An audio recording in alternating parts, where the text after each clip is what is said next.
pessoal. Sabe aquela sensação de acordar já com o coração meio pesado, a cabeça a mil, tentando controlar tudo?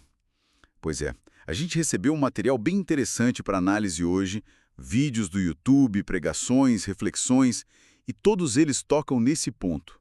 Como é difícil confiar em Deus, numa força maior, quando a vida parece, sei lá, confusa, fora do nosso controle. Então, nossa conversa hoje vai mergulhar nisso, né? O que significa essa confiança que não depende de entender o porquê das coisas? A gente vai tentar extrair o essencial desses vídeos sobre como cultivar essa entrega, mesmo no meio da confusão ou do silêncio aparente. É interessante ver como eles exploram essa tensão, né? A nossa mania de querer controlar versus o chamado para soltar. E um ponto que aparece bastante é essa ideia de mudar o foco da nossa confiança. Tipo, não é fé cega, mas uma escolha consciente, sabe? Tirar o peso do nosso entendimento que, convenhamos, é limitado, e colocar no caráter de Deus. É bem a linha daquele verso famoso, Provérbios 3,5. Confia no Senhor de todo o teu coração, e não te apoies no teu próprio entendimento. Fazem até um contraste interessante com a natureza. Citam Mateus 6, como os pássaros as flores. Eles simplesmente existem, confiam, sem essa nossa ansiedade toda pelo futuro, né? Exato. E essa ideia de confiar no caráter divino e não na nossa compreensão está muito ligada à perspectiva que várias fontes trazem de que a visão de Deus é muito maior que a nossa. Citam muito Isaías 55, né? Que os caminhos e pensamentos dele não são os nossos. E isso leva a uma leitura comum nas fontes às dificuldades. Elas não são à toa. Elas podem ter um propósito para fortalecer, ensinar, lapidar o caráter.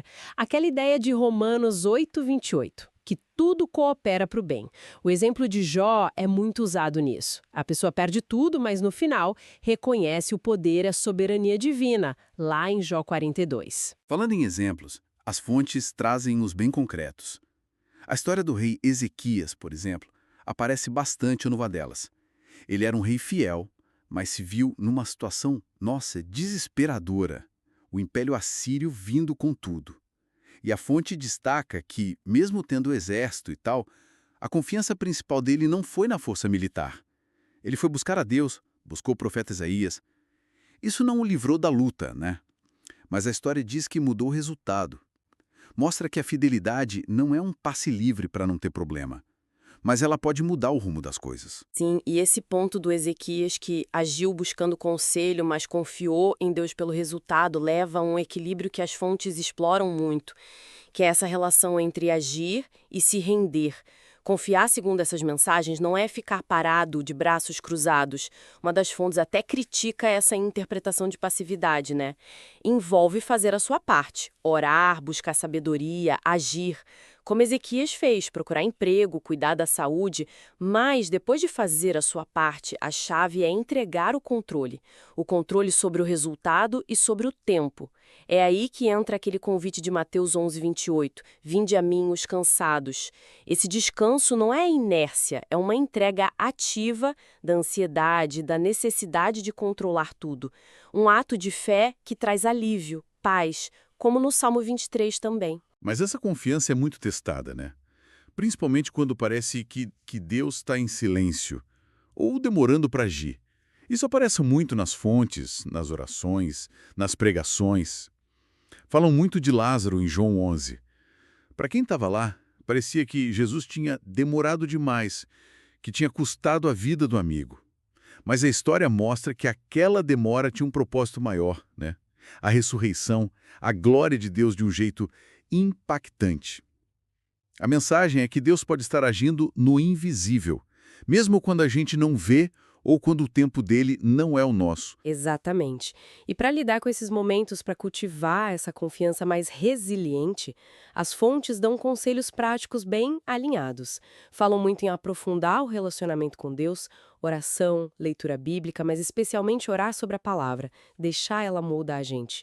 Outros pontos são aprender a descansar nas promessas mesmo sem ver nada ainda, reconhecer os nossos limites e a soberania dele, praticar a gratidão pelo que já temos, isso muda o foco, né?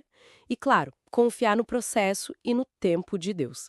Uma dica prática curiosa de uma fonte é: guardar silêncio sobre os planos até acontecerem, contar o testemunho depois, e talvez o mais essencial, ser autêntico com Deus, sem máscara, sem fingir que tá tudo bem se não tá. Então, resumindo um pouco tudo isso que essas vozes trouxeram, a mensagem principal parece ser essa, né?